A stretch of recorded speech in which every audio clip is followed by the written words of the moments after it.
Our country is blessed with rich natural resources, but sadly, we have repeatedly squandered these gifts.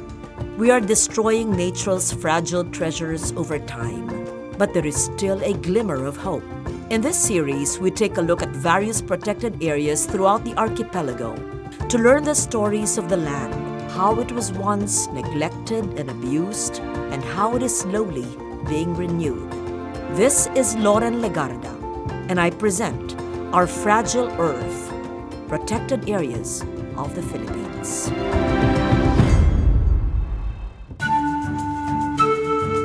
Palawan, a long and narrow island dotted with islets, coves, and powdery white sandy beaches, surrounded by spectacular limestone cliffs, and bestowed with a full mountain-to-sea ecosystem, with a community that is passionate in conserving and protecting the environment.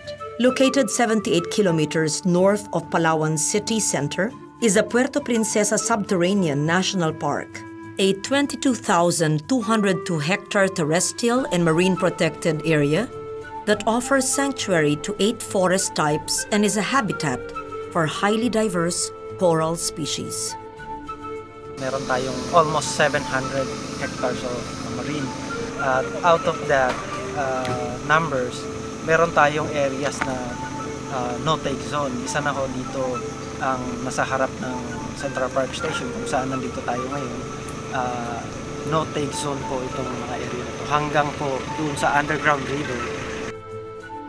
Beneath the magnificent structure lies the centerpiece of this amazing natural architecture, an 8.21-kilometer section of the Cabayugan River that emerges into the waters of the West Philippine Sea. The river's lower half is brackish and is affected by tidal influence, making it a remarkable natural occurrence. The river's cavern is considered one of the most magnificent cave systems in the world. Inside are remarkable and spectacular rock formations that are home to 9 species of bats and 2 species of swiftlets. Oh, very unique yung PPSRNP, no? Dahil sa lahat nga ng mga protected area sa buong Pilipinas, siya yung isa sa nataguriang World Heritage Site. At the same time, kakadeclare lamang ng 7 Wonders of Nature at yung pagiging Ramsar Wetland of International Importance. So sa lahat ng designation na to, yung parke na to yung sa tingin natin nakapag-create ng isang malaking identity na matatawag na pwede siyang ariin ng buong Pilipinas at ng buong mundo. With this new development in the underground river, especially when we discover the 21-million-year-old fossil. It's a 20-million-year-old fossil of Acerenia. No?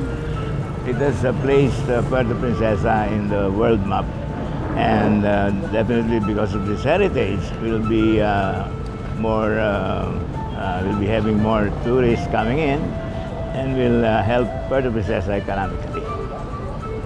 Filipinos have long known the wealth of nature on its shores, but with the inclusion of Puerto Princesa Subterranean River in the list of the new 7 Wonders of Nature, the city as well as a national park began to experience a tourism boom. 30 million ang ginaganahan ng underground river sa turismo. Ayun pang mga indirect benefits. Sa turismo pa lang yun, ha? Ayun pang mga boat rentals na yan. So makita mo, ang laki ng nagiging benepisyo. Kung kaya't ang local government of Puerto Princesa ay lubos ang kanilang pag-aalaga. The Puerto Princesa National Park has a distinction of being the first national park in the Philippines successfully managed by the local government unit. Dalawa ang chairman, yung DNR at saka yung LGU. Co-chair yan. Tapos ang members niyan ay from the environment, DNR, Penro, Senro, tapos nandyan din yung PCSD kasi para sa environment at saka mga NGOs, yung mga political leaders nung 4 na barangay na covered nung park, pati ng mga tribal heads na nakatira dyan sa loob ng park na yan. Palawan's indigenous groups, the Batak and Tagbanwa, are also part of the island's tourism activities. They are able to incorporate their indigenous skills and knowledge into the economic activities of the city. Nabuksan uli yung tinatawag na jungle trail. So, ako yung nagbigay ng policy statement na dapat yung mga guide dyan, yung mga tribes na nakatira sa loob ng park. Nang sa ganun, meron silang additional income. Ngayon, ang sabi ko nga, i-develop yung trail na yan na yung mga guides, alam nila, halimbawa itong kahoy na ito, food tree ito, kinakainan ng ibon ito, ganyang ibon, ganyang month yan na namumunga, para magkaroon ng side tree, para doon sa mga, yung mahihilig sa bird photography o doon sa mahihilig sa ibon, para makita nila na halimbawa wild birds wild feeding kung anong panahon ng taon. Ganon din yung mga animals. So sa pamamagitan yan, magkaroon sila ng income. Eco-friendly business practices that promote a low-carbon lifestyle are strictly implemented. Lahat ng gagawin namin, pinag-iisipan namin maigi kung malakas sa kuryente o hindi. Kailangan low energy lang siya. Like the structures that we have here, lahat yan kahit wala kang aircon, basta buksan mo lang yung windows mo, mas komportable yung guest. Communities are taking notice of the impact of climate change on their fragile natural resources and tourism, and their vulnerability to rising temperatures. Along with natural hazards, tourism activities at the Puerto Princesa Subterranean National Park also pose threats to the environment. The degradation of natural resources, coupled with increasing human settlements and activities such as forest clearing and timber poaching, are the issues that need to be addressed. In the coming years, the city of Puerto Princesa could progress from a small paradise community into one of the world's most important havens of investments in the world.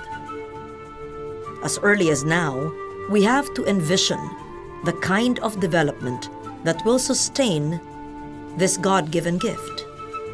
As we reap the blessings of nature, let us remember that nature has its own laws that we need to follow. For the environment can do without us, but we can never do without the resources that it provides.